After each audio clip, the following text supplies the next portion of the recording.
In this project, I'm looking at the contemporary Chinese architectural mimicry phenomenon with its changing history and the spatial and temporal dynamics embedded in copy from the West and copy from the past.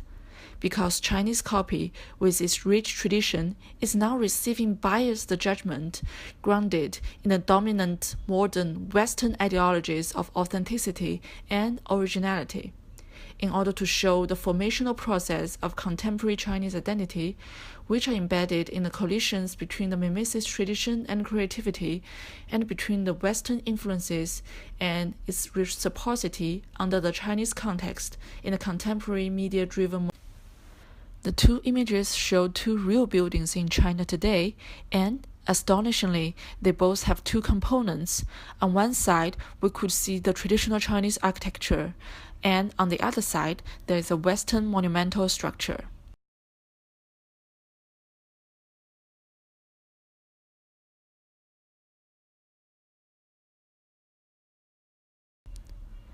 Copying has been a powerful cultural force in China for thousands of years. Qin Shi Huang, the king of the state of Qin, copied Ming palaces of 6 other states after he conquered each of them back to 200 BC. And the painters were paid by the court to copy famous paintings and calligraphies.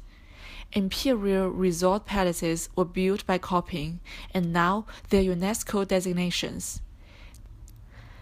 These all have changed when Liang Sicheng, the leading figure in Chinese architectural field, introduced the Beaux-Arts tradition from University of Pennsylvania into China in 1930s.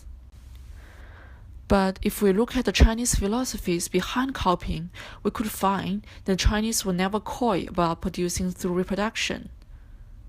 Taoism believed nature gives birth to one, one to two, two to three, and three gives birth to 1,000 phenomena. Some art historians conclude that Chinese artists never lose sight of the fact that producing works in large numbers exemplifies creativity too. This work of art, entitled Cultural Animal, might best illustrate my question. In this, a pig, tattooed with invented English words, reacted in a sexual manner to a mannequin tattooed with false Chinese characters. We may ask, is this dominant cosmopolitanism or globalization? What is actually the relationship between the West and China nowadays through the lens of copying? Here I made a map of the classification of copy. I characterize them by connotations and by aims. And I find there are 6 kinds of Chinese copying in terms of the objects which are imitated: landmark, town, commercial street, theme park, film studio, and office buildings. Even the strategy of copying is included in planning scheme for Shanghai in 2001, in which 1 satellite city and 9 suburban towns were designed in either European style, American style, or traditional Chinese style. The suburban area of Shanghai becomes the prestige of different countries. So, it comes to copying from the West, for which I have done a case study of a community called Jackson Hole in suburban Beijing. And the original Chinese name means Original Hometown America. Jackson Hole, Wyoming, and the one in Beijing indeed share a few geographical similarities. They're both in a desolate and secluded area. They share similar latitudes, and they are both low-lying valleys, surrounded by mountains on the west and the north sides, and rivers and streams are nearby. The aerial photo on the right partly shows how this community looks like. The area surrounded by blue lines is called Titong Cultural Center, which included a church, a club, and a shopping street. And the developer calls it a spiritual landmark of the community. Jackson Hole was not copied exactly from the original one, and many accommodations were made to cater to the cost, demand for sales, as well as the Chinese living style. The image on the left is the main floor plan in Jackson Hole, Wyoming, and the right one is the first floor plan in Jackson Hole, Beijing. Due to the dense population, Chinese usually love more bedrooms and more functional spaces. Chinese people also do not fancy a big kitchen, considering it to be a waste of space. So even of similar size, you can see the kitchen on the right is much smaller than the one on the left. This Jackson Hole is not only about Jackson Hole, it is a collection or pastiche of the American West. Besides Teton, you could also walk into the Grand Canyon or live in Beverly Hills or Mendocino, which seems to live in a frontier dream. In Frederick Jackson Turner's thesis, The Significance of the Frontier in American History, the Wild West was mythologized and romanticized to create a new American identity, a form of free society, an idealistic way of living. In a similar sense, middle-class residents in Jackson Hole, Beijing enjoy fresh air, clean water, cultivate plants, and live a romanticized American-style life in which individualism is achieved to its highest degree.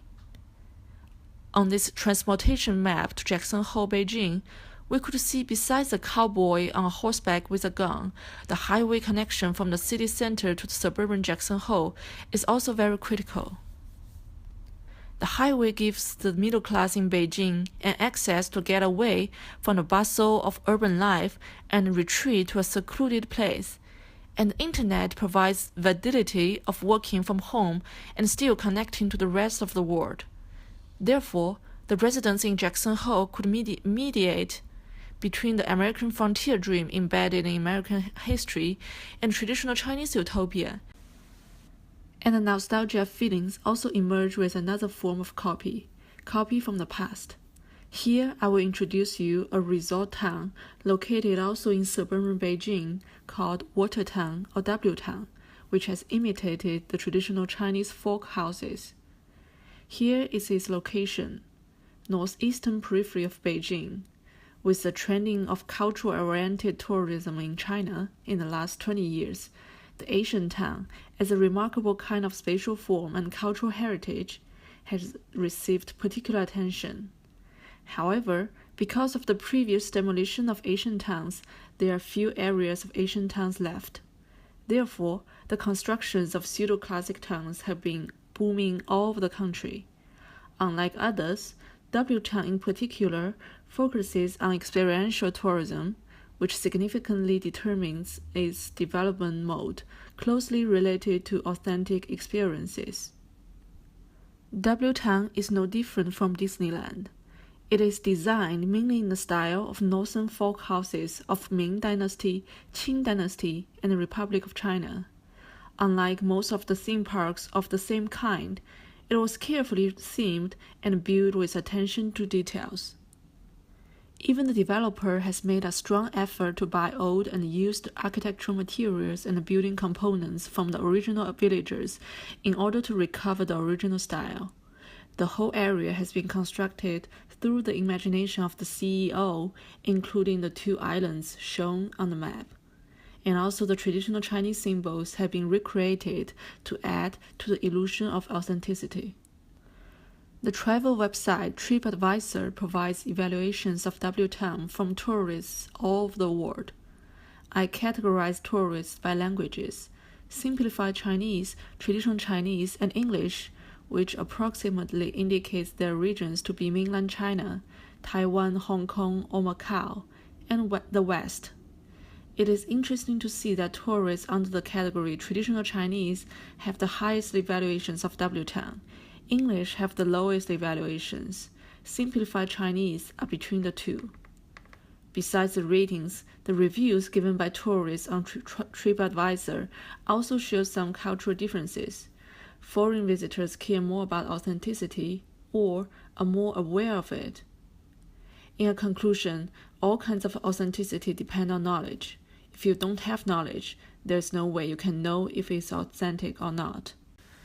The diachronic force indicated in copy from the past, as well as the synchronic, spatial and global force indicated in copy from the West, help me map out the dialectics. From the late 1980s, one of the continuous and productive efforts made inside Chinese culture is consciously constructing and intensifying a mirror of the enchanted West, and then continuously constructing an Oriental myth in front of the magical mirror. Only through this mirror could the Chinese recognize part of its unique Chineseness that has been largely lost during the prolonged political struggle, cultural revolution, and the westernization process between 1950s and 1990s. To some extent, copy promotes China to become a museum of spaces and times. The intense compression of fragments of times and spaces, as shown on the right, in the postmodern condition becomes the new spectacle of China. In the process of pursuing modernity by copy from the Western architectures, China paradoxically slides into the postmodernity that is dominantly controlled by the late capitalism. In copy from the past, postmodernity is disguised as pre-modern characters, and it is sold in the name of traditional culture in exchange of more desires for consumption. My conclusions are, first, the notion of copy is evolving in both Chinese and Western discourses. Authenticity and originality are both cultural constructions. Second, copying from the West, serving as the enchanting mirror, enables Chinese to look at the Chinese history and past, and then stimulates the next step, copy from the past. Third, the copycat environment in China is usually located in the suburban area, and it partly caters for the American frontier dream and Chinese middle-class desire for traditional Chinese utopia. Some developers also use copy as a design idea to create a lifestyle and identity for either residents or tourists. Therefore, copying could be seen as a transcendence of local condition, a state of unnaturalness and the privilege of those with knowledge. Last but not least, the reason for copy is more associated with the symbolic values of the objects, which are greatly influenced by media. The objects being symbolized are also appropriated, dislocated, and remobilized through copying as a part of the process of modernization and capitalization, which currently target at tourism industry and housing market.